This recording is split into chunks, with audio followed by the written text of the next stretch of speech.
Hello दोस्तों, स्वागत है आपका एक नई वीडियो में। दोस्तों, अगर आप लोग क्लास 12th में हैं यानी कक्षा 12 में हैं और बोर्ड एग्ज़ाम 2024 देने वाले हैं तो ये वीडियो सिर्फ आपके लिए है। क्लास 12th फिजिक्स के यानी कक्षा 12 भौतिक विज्ञान के सबसे महत्वपूर्ण अति लघु उत्तरीय प्रश्न को आज की इस वीडियो में हम लोग देखने वाले हैं। ठीक है, तो अति लघु उत्तरीय प्रश्न बहुत इम्पॉर्टेंट होते हैं। 2 नंबर में ये क्वेश्चन पूछे जाते हैं, यानी कि 5 क्वेश्चन आएंगे तो 10 नंबर के क्वेश्चन हो जाते हैं। इसलिए ये वीडियो आपके लिए बहुत इम्पॉर्टेंट हो जाती है। ठीक है, तो आज की इस वीडियो का लाइक टारगेट सिर्फ 100 लाइक्स का है। तो आज देखते हैं कितने लोग 100 लाइक्स कंप्लीट करवाते हैं। ठीक है, चैनल पर नए हैं तो सब्सक्राइब कर लीजिए ताकि इसी प्रकार की और भी इम्पॉर्टेंट वीडियो आपको मिलती रहे। ठीक है, तो चलिए स्टार्ट करते हैं।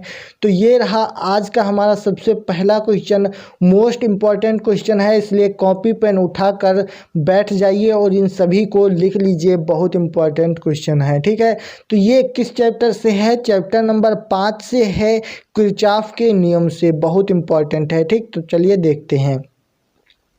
तो क्वेश्चन नंबर 1 है, किसी सेल के आंतरिक प्रतिरोध से आप क्या समझते हैं? तो यहाँ पर सबसे पहले क्वेश्चन को समझते हैं। क्या कह रहा है? सेल के आंतरिक प्रतिरोध से आप क्या समझते हैं? तो सबसे पहले हमको प्रतिरोध पता होना चाहिए, तब आंतरिक प्रतिरोध समझेंगे। तो प्रतिरोध क्या होता है? किसी धारा के प्रवाह में डाली गई रुकावट को हम प्रतिरोध कहते हैं, या धारा के प्रवाह में उत्पन्न अवरोध को ही हम प्रतिरोध कहते हैं। तो इस प्रकार यहाँ पे है कि सेल की 2 प्लेटों के बीच सेल के आंतरिक भाग में वैद्युत धारा के प्रवाह में धारा आयनों द्वारा उत्पन्न अवरोध को सेल का आंतरिक प्रतिरोध कहते हैं। ये बात फिर से समझिए। देखिए, सेल की 2 प्लेटें हैं, 2 प्लेटों के बीच में आंतरिक भाग में यानी सेल की प्लेटों के आंतरिक भाग में क्या होगा? वैद्युत धारा के प्रवाह, वैद्युत धारा का प्रवाह हो रहा है, उसमें धारा आयनों के द्वारा उत्पन्न अवरोध है। धारा आयन होते हैं, धन आयन ऋण आयन, उनके द्वारा जो उत्पन्न अवरोध होता है उसी को हम आंतरिक प्रतिरोध कहते हैं। ठीक है, तो यहाँ समझ में आया होगा, यानी कि धारा के प्रवाह में धारा आयनों द्वारा उत्पन्न अवरोध को ही हम आंतरिक प्रतिरोध कहते हैं। ठीक, तो ये समझ में आ गया होगा। मोस्ट इम्पॉर्टेंट क्वेश्चन है, इसलिए इसको आप लोग कहीं पर लिख लीजिए या फिर स्क्रीन शॉट कर लीजिए। तो चलिए अब देखते हैं यहाँ से हमारा अगला क्वेश्चन।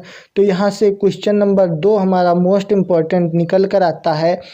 यहाँ पर कहने का तात्पर्य है कि एक सेल का वैद्युत वाहक बल 2 वोल्ट है। ठीक, इस कथन का क्या तात्पर्य है? क्वेश्चन आपसे पूछा जाएगा, क्योंकि एग्जामिनर सीधे क्वेश्चन तो पूछेगा नहीं, तो इसलिए घुमा कर पूछता है आपको कंफ्यूज करने के लिए। लेकिन कंफ्यूज होने की ज़रूरत नहीं है, आपको बस क्वेश्चन को समझना है और आंसर को लिख देना है। तो ध्यान से समझिए। कह रहा है एक सेल का वैद्युत वाहक बल, ठीक, 2 वोल्ट है। इस कथन का क्या तात्पर्य है? मतलब वैद्युत वाहक बल 2 वोल्ट है, इसका क्या मतलब है? इस तो हम लिखेंगे यहाँ से उत्तर। इसका अर्थ है कि सेल द्वारा दी गई ऊर्जा 2 वोल्ट है। क्या है? क्योंकि वैद्युत वाहक बल क्या होता है? सेल द्वारा दी गई ऊर्जा होती है। तो इसी प्रकार हम यहाँ से लिख देंगे, इसका अर्थ सेल द्वारा दी गई ऊर्जा 2 वोल्ट है। क्योंकि इसका वैद्युत वाहक बल 2 वोल्ट है तो दी गई ऊर्जा भी 2 वोल्ट है। बस यही इसका तात्पर्य है। कंफ्यूज करने के लिए क्वेश्चन पूछा जाता है, तो आपको पहले से ही ध्यान देना है। अब यहाँ से बढ़ते हैं अपने क्वेश्चन नंबर 3 की तरफ। मोस्ट इम्पॉर्टेंट ये भी क्वेश्चन है, यहाँ से आप लोगों को इम्पॉर्टेंट लगा लेना है।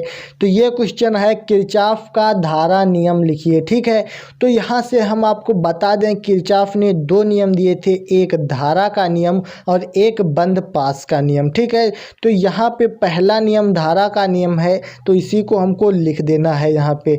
तो पहला नियम था कि किसी वैद्युत परिपथ में किसी भी संधि पर मिलने वाली धाराओं का बीजगणितीय योग 0 होता है। ठीक है, किसी वैद्युत परिपथ में किसी भी संधि पर मिलने वाली धाराओं का बीजगणितीय योग 0 होता है।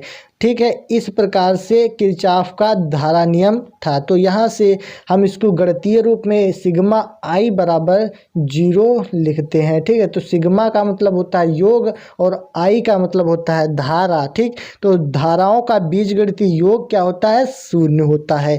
तो ये होता है किरचॉफ का धारा नियम। और इसकी वीडियो अगर आप लोगों ने नहीं देखी है तो आप लोग एक काम करें, चैनल पर क्लिक करें, जहाँ पे नाम लिखा हुआ है प्लेलिस्ट बनी हुई है, प्लेलिस्ट पर जाएं और वहाँ से किरचॉफ के नियम देख लें। ये वीडियो बहुत इंपॉर्टेंट है, मैंने पहले ही बना रखी है। तो किरचॉफ के नियम बहुत इंपॉर्टेंट होते हैं।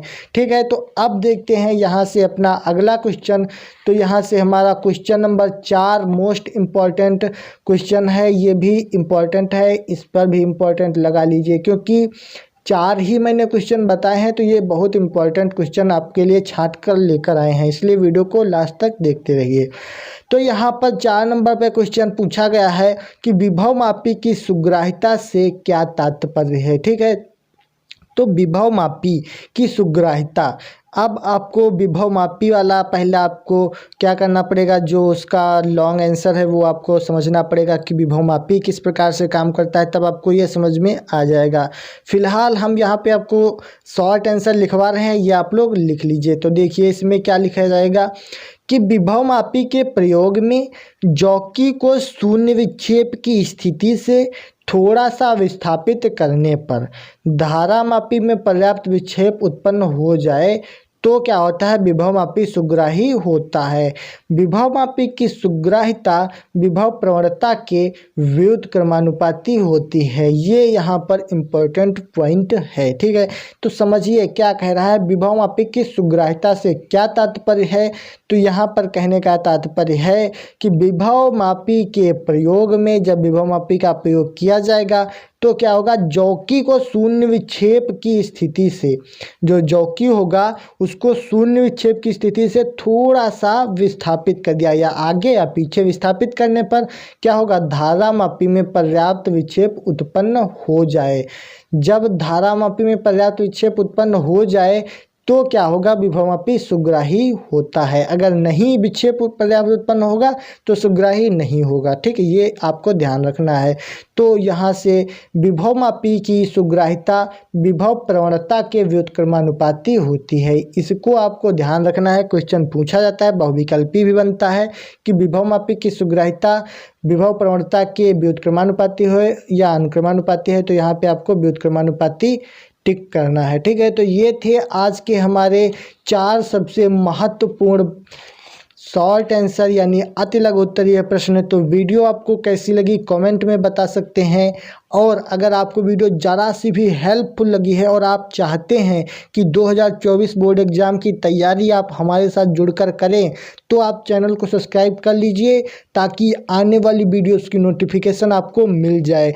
हम आपको पूरी 100 में 100 की तैयारी करवाएंगे, यानी 70 का पेपर होता है तो 70 में 70 की तैयारी करवाएंगे। ठीक है, तो वीडियो को लाइक करके चैनल को सब्सक्राइब कर लीजिए और अगली वीडियो हमारी कल मिलेगी, तो कल भी देखना ना भूलें। तो मिलते हैं नेक्स्ट वीडियो में, तब तक के लिए जय हिंद, वंदे मातरम।